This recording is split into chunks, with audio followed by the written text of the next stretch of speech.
नमस्कार। स्वागत है आपका मेरे YouTube चैनल रिचार्ज क्रिएटिविटी में। आज हम आपके सामने जो पिछली वीडियो में पॉइंट पढ़ाया था उसमें प्रवृत्तियां पढ़ाई थी। आज उसका सेकंड पार्ट है हमारा, यानी दूसरा भाग है जिसमें हम समस्याओं को लेकर के आए हैं। अब यहाँ पर हम ये देखते हैं कि शिक्षा में जो निर्देशन है उसका अर्थ अवधारणा हम पहली वीडियो में इसको बता चुके हैं। ये हमारी फर्स्ट यूनिट है और फर्स्ट यूनिट में हम पहले आपको एक वीडियो दे चुके हैं, दूसरी पिछली बार दे चुके हैं और ये इस यूनिट का आखिरी पॉइंट है।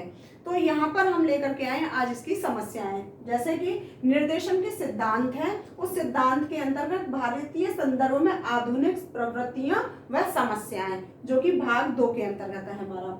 अब यहाँ पर हम देखते हैं सबसे पहले कि निर्देशन की प्रक्रिया बहुत महत्वपूर्ण है। यह व्यक्ति को उचित राह पर जाने की सलाह देती है, क्योंकि यहाँ पर किसी भी समस्या होती है और किसी से अगर पूछा जाता है कि इसका समाधान क्या है तो वहां पर उचित दिशा में जाने के लिए प्रेरित करते हैं, तो उसको कहा जाता है निर्देशन। अब हम यहाँ पर पिछली बार प्रवृत्तियां देख चुके थे हम, जिसमें 20 प्रवृत्तियों का विवरण किया गया था। आज यहाँ पर इसकी समस्याएं रखी गई हैं कि ऐसी कौन सी समस्या है जिसके माध्यम से व्यक्ति को निर्देशन किया जाता है, परंतु निर्देशन में कौन सी ऐसी कमियां हैं जिसमें निर्देशन को हम उचित रूप से नहीं दे पाते हैं। आज उन कमियों को देखेंगे, क्योंकि व्यक्ति किसी समस्या से ग्रस्त होने के बाद जब निर्देशन लेने जाता है परंतु उसे उचित निर्देशन की प्राप्ति नहीं हो पाती है, तो वो क्यों नहीं हो पाती है, वो कौन सी समस्या है, आज हम उस चीज को यहाँ पर आपके सामने रख रहे हैं। तो चलिए शुरू करते हैं। हम यहाँ देखते हैं सबसे पहले निर्देशन के विचारणीय विषय एवं समस्याएं। वो ऐसे कौन से विषय हैं जिसके ऊपर हम विचार कर सकते हैं, या ऐसी कौन सी समस्याएं हैं जो कि निर्देशन के रूप में उचित रूप से नहीं है। जैसे सबसे पहले इसमें आती है जागरूकता की कमी। व्यक्ति के अंदर जब जागरूकता की कमी होती है तो वहां पर आज जो हम देख रहे हैं वो एक निर्देशन के अंदर देख रहे हैं, यानी एक निर्देशनकर्ता के अंतर्गत। उचित रूप से निर्देशन कब नहीं दिया जा सकता? जब जागरूकता की कमी होगी। जागरूकता नहीं है तो वो किसी दूसरे व्यक्ति को क्या सलाह दे सकता है। आज हम इस क्षेत्र में देख रहे हैं कि जागरूकता की कमी है और निर्देशन का अभाव है। निर्देशन नहीं दिया जा सकता तो व्यक्ति आगे नहीं बढ़ सकता। जब व्यक्ति आगे नहीं बढ़ सकता तो वो किस तरीके से विकास कर पाएगा। इसलिए सबसे पहले जागरूकता का बहुत अभाव है। वर्तमान समय को अगर हम देखते हैं तो आज यहाँ पर जो लॉकडाउन लगा हुआ है संपूर्ण विश्व में, वहां पर इससे कहीं ना कहीं प्रभावित सभी देश हो रहे हैं। अब वहां पर जागरूकता के अभाव की वजह से व्यक्ति इतना इस तरीके से ग्रसित हो गया है कि वो किस तरीके से सुरक्षा ले और किस तरीके से सुरक्षा प्रदान की जाए, दोनों रूप से इससे जो है प्रभावित है। क्योंकि बहुत से लोग, आप खुद भी देख रहे होंगे कि लोग किस तरीके से अपने प्रदेश की तरफ भाग रहे हैं, अपने गांव की तरफ भाग रहे हैं। वो ये नहीं समझ पा रहे हैं कि जहां पर हालांकि उनकी मजबूरी है, बहुत सारी मजबूरी है, उस मजबूरियों को देखते हुए, लेकिन फिर भी समझना बहुत जरूरी है कि हम किस तरीके से अपने आप को प्रभावित कर रहे हैं, अपने बच्चों को प्रभावित कर रहे हैं, अपने समुदाय को प्रभावित कर रहे हैं।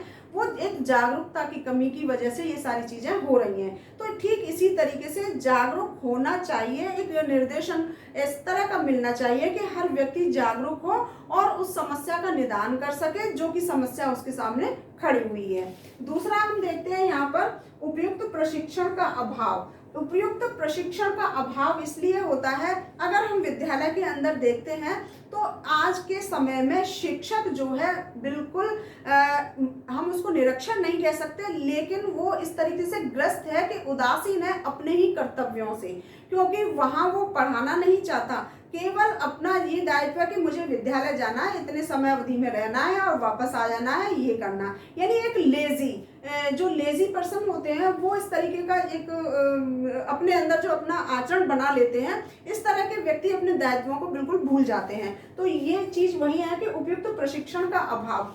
आज के वर्तमान के समय में अगर मैं आपको बहुत सारे उदाहरण ऐसे दे सकती हूँ कि ऐसे विद्यालय बहुत सारे हैं जिसको हम प्रशिक्षण विद्यालय के आधार पर मैं बता रही हूँ कि वहां पर बालक स्कूल नहीं, विद्यालय अपने कॉलेज नहीं जाते, घर बैठे ही पूरी शिक्षा लेना चाहते हैं। तो वहां उस स्थिति को देखते हुए वो क्या सीखेंगे? ऑनलाइन सारी व्यवस्थाएं नहीं कर सकता, जबकि कुछ प्रैक्टिकल हमारी एजुकेशन होती है, उस प्रैक्टिकल को जब तक वो फेस टू फेस नहीं करेंगे, अपने शिक्षकों से कुछ विचारों का आदान प्रदान नहीं करेंगे, तो वो क्या सीख पाएंगे। तो ये बहुत बड़ी एक ऐसी समस्या है, वहां पर जब तक वो प्रशिक्षित नहीं होंगे। ठीक, मैं अगर आपको बीएड का ही एक उदाहरण दूं तो ये सबसे बड़ा संकट है। शिक्षक तैयार किया जा रहा है, ट्रेनिंग दी जाती है, जब शिक्षार्थी विद्यालय नहीं जाएंगे तो कैसी ट्रेनिंग है, वो कहाँ, कैसे डिग्री ले ली और हो गए, तो उसके अंदर वो कॉन्फिडेंस कैसे आएगा, वो कैसे टीचिंग कर पाएगा, बहुत सारी समस्याएं हैं। तो वहां प्रशिक्षण का अभाव है।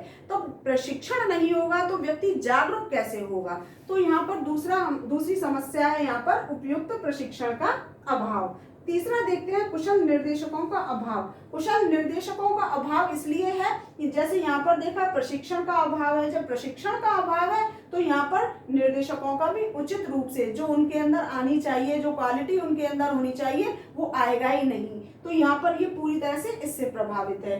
फिर देखते हैं तीव्रता से बदलती सामाजिक परिस्थितियां। जिस तीव्र गति से सामाजिक परिस्थितियां बदल रही हैं उसको देखते हुए ये एक बहुत बड़ी समस्या है। हम आज के समय में हम कह सकते हैं कि यहाँ पर एक तुरंत ही अभी 2-3 महीने में किस तरीके से परिस्थितियां बदल चुकी हैं, क्या होगा आगे जाकर के कुछ कहा नहीं जा सकता। तो इस परिस्थिति को किस तरीके से हैंडल किया जाए उस चीज को देखना, तो यहाँ व्यक्ति को स्वयं जागरूक होना होगा, तब कुछ परिस्थितियां हैंडल की जा सकती है। तो यहाँ पर जो सामाजिक परिस्थितियां हैं वो तीव्र गति से बदल रही हैं, लेकिन वो तब संभल सकती हैं जब यहाँ पर ये जागरूकता है वो व्यक्ति के अंदर आएगी। फिर हम देखते हैं निरंतर बढ़ती प्रतिस्पर्धा। प्रतिस्पर्धा एक ऐसी बीमारी है कि हम आगे बढ़ने, होड़ लगी होती है एक व्यक्ति के अंदर, बालक के अंदर, कि मुझे इससे आगे बढ़ना है। अब उसमें चाहे किसी का हित हो या अहित हो, कोई लेना देना नहीं है, लेकिन उस समय केवल हम स्वयं के विषय में सोचते हैं और आगे बढ़ने की कोशिश करते हैं। ये एक ऐसी रेस लगती है, तो वो एक ऐसी तीव्र गति पकड़ चुकी है प्रतिस्पर्धा कि आगे बढ़ना है, आगे बढ़ना है, किस तरीके से बढ़ना है कुछ नहीं मालूम है, लेकिन आगे बढ़ना है। तो ये मानसिकता जब व्यक्ति की हो जाती है तो उसको निर्देशित करना आवश्यक होता है। तो सबसे बड़ी समस्या है आगे बढ़ने की कोशिश करना। आगे बढ़ो परंतु किसी को एक इस तरीके से कष्ट न पहुंचाओ, किसी का अहित न चाहते हुए हम आगे बढ़ेंगे, तो वहां पर हम एक जागरूक पर्सन के रूप में होंगे और साथ ही अपनी जिम्मेदारियों का भी उचित रूप से निर्वहन करेंगे। फिर हम देखते हैं यहाँ पर व्यक्ति सापेक्षता, यानी कि जो दूसरों पर आश्रित हो। कुछ व्यक्ति ऐसे होते हैं जिसको व्यक्ति सापेक्षता के नाम से जाना जाता है कि दूसरों के ऊपर ही आश्रित रहते हैं, होगा तो हो जाएगा, नहीं होगा तो कोई बात नहीं है, तुम कर लेना, इस तरीके से। या बच्चे अपने पेरेंट्स के ऊपर ही निर्भर रहना चाहते हैं, तो जो दूसरों के ऊपर निर्भर रहने की कोशिश करता है वो कभी आगे बढ़ ही नहीं सकता। तो ऐसे व्यक्तियों को निर्देशित करने की आवश्यकता होती है। फिर हम देखते हैं यहाँ पर पूर्वाग्रह, यानी पहले से निश्चित कर रखा गया मत, एक ऐसा मत जो पहले से ही बना लिया गया है, तो उसको कहा जाता है पूर्वाग्रह। तो ऐसों से वो ग्रसित हो जाता है एक बालक, एक व्यक्ति। तो वहां पर जैसे अभी मैंने आपको पिछली वीडियो में भी बताया था कि अगर हमारे दिमाग में कुछ व्यूज ऐसे आए हैं जो नेगेटिव हैं तो हम आगे नहीं, क्योंकि वो हमने पूर्वाग्रह यानी पहले से ही सोच के रखे हुए हैं कि ये हमसे नहीं होगा, जबकि ऐसा नहीं होना चाहिए। हम कर सकते हैं, हम आगे बढ़ सकते हैं, हमारे अंदर इतनी कैपेसिटी है। इस तरह की अगर हम पॉजिटिव अपनी थिंकिंग रखेंगे तो हम आगे बढ़ सकते हैं। तो यहाँ पर एक समस्या हमारे लिए पूर्वाग्रह से ग्रसित होना भी है।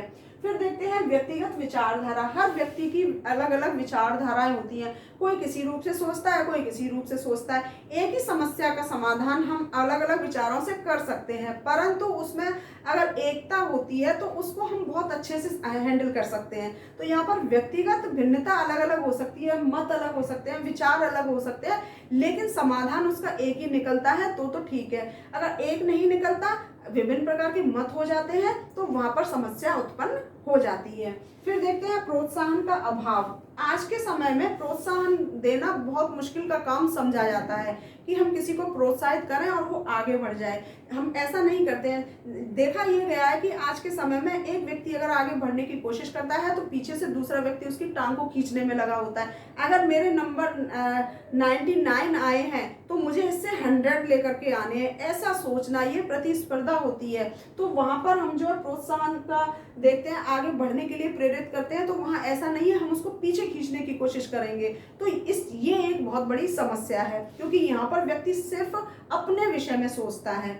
फिर देखते हैं नैतिक मूल्यों का क्षरण। यहाँ पर नैतिक जो मूल्य हैं हमारे, वो धीरे धीरे कटते चले जा रहे हैं, खत्म होते चले जा रहे हैं। तो यहाँ पर ये निर्देशन कैसे किया जाएगा? जब नैतिक मूल्य ही नहीं होंगे तो व्यक्ति क्या सोचेगा किसी और के विषय में? फिर तो वो अपने लिए ही सोचता है। तो ये सबसे बड़ी कमी है नैतिक मूल्यों का क्षरण होना, यानी खत्म होना।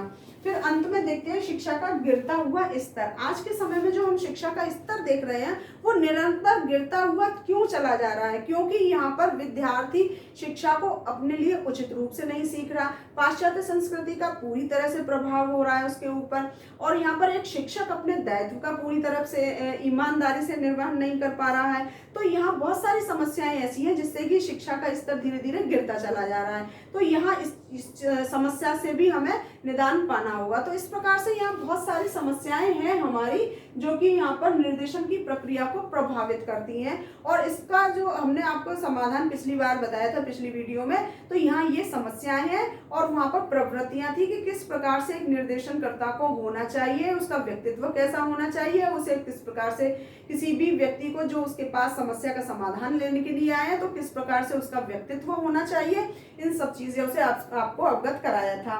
तो यहाँ ये छोटी सी एक वीडियो आज हमने इसकी समस्याओं को लेकर के इसका भाग 2 बनाया है, और ये पूरी यूनिट हमने आपकी आज इसमें कंप्लीट कर दी है। 3 वीडियो में पूरी यूनिट हमने कंप्लीट कर दी है इसकी।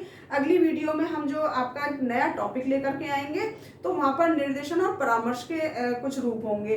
तो यहाँ पर मैंने एक छोटी सी वीडियो में बहुत कुछ रखने की कोशिश की है। अगर आपको समझ में ना आए तो प्लीज़ मुझे कमेंट बॉक्स में ज़रूर बताएं, और अगर आपको समझ में आई है तो आप उसको लाइक ज़रूर कीजिएगा, इसको शेयर भी कीजिएगा। जो लोग इसको पढ़ना चाहते हैं आगे, जो बीएड सेकेंड ईयर या उनका सेमेस्टर है 4th सेमेस्टर है, उसको वहाँ शेयर भी कर दीजिएगा। जो पहली बार मेरे चैनल पर आए हैं, मेरी किसी भी वीडियो को पहली बार देख रहे हैं, वो मेरे चैनल को सब्सक्राइब जरूर कर लें, साथ में बेल आइकॉन है उसको भी प्रेस कर दें ताकि हर वीडियो उनको समय से मिल सके। वीडियो देखने के लिए आप सभी का बहुत बहुत धन्यवाद। नमस्कार।